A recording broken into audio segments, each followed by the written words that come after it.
मद्यधुंद अवस्थेत पोलीस वाहन चालवणाऱ्यांनी एका दुचाकीला धडक दिल्याने 2 जण जखमी झाल्याची घटना अहमदनगर शहरात घडली आहे। शहरातील दिल्ली गेट भागात रात्रीच्या सुमारास दुचाकीवरून प्रवास करणाऱ्या तरुणांना एका पोलीस वाहनाने धडक दिली। यात प्रदीप सरोदे आणि आकाश बोरुडे हे दोघे गंभीर जखमी झाले असून त्यांना उपचारार्थ जिल्हा शासकीय रुग्णालयात दाखल करण्यात आले। पोलीस वाहन चालक आणि त्याच्या शेजारी बसलेला कर्मचारी हे दोघे अति मद्यप्राशन केलेल्या अवस्थेत पोलीस वाहन चालवत असताना नगर शहरातील दिल्ली गेट परिसरात त्यांच्या वाहनावरील ताबा सुटला आणि त्यांचे पोलीस वाहन एका दुचाकीला धडकलं।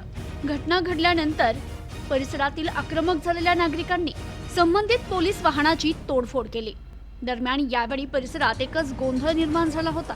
तर घटनेची माहिती मिळताच पोलीस घटनास्थळी दाखल झाले। आम्ही ना दिल्ली गेट पासून येत होतो इकडं आपलं सिद्धीबाग आणि आम्ही म्हणजे नाही का डाव्या साईडने होतो। तो काय आला पोलीसवाला पिलेला होता आणि त्यांनी काय केलं डायरेक्ट अशी आडवी गाडी घातली। म्हणजे पलीकडून तो डाव्या साईडने होता म्हणजे एवढा पिलेला होता त्याला सुधारला डायरेक्ट आडवी गाडी घातली। डायरेक्ट डावीकडे आलो उजवीकडून आणि आमची गाडी हळू होती डायरेक्ट जागेवर थांबलो। जागेवरच पडलो आम्ही पण त्याला उतरलो तरी पण सुधार आम्ही बोलतोय काय झालं लोकांनी तरी त्याला सुधारणार काय नाही। कोणाला मार लागलाय काय? आकाश बोरुडे म्हणून आहे ना त्याला लागलं त्याचं पायाला लागलं जास्त आणि प्रदीप सरोदे तोंडाला लागलं। मला पण मुक्का मार लागला। काय तुमची मागणी आहे काय थोडक्यात?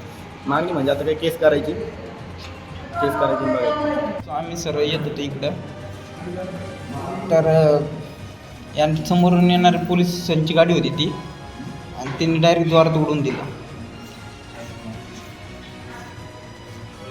द्वारात उडून दिलं त्याच्यानंतर त्यांच्या लोकांना सांगितलं ते पिलेले होते।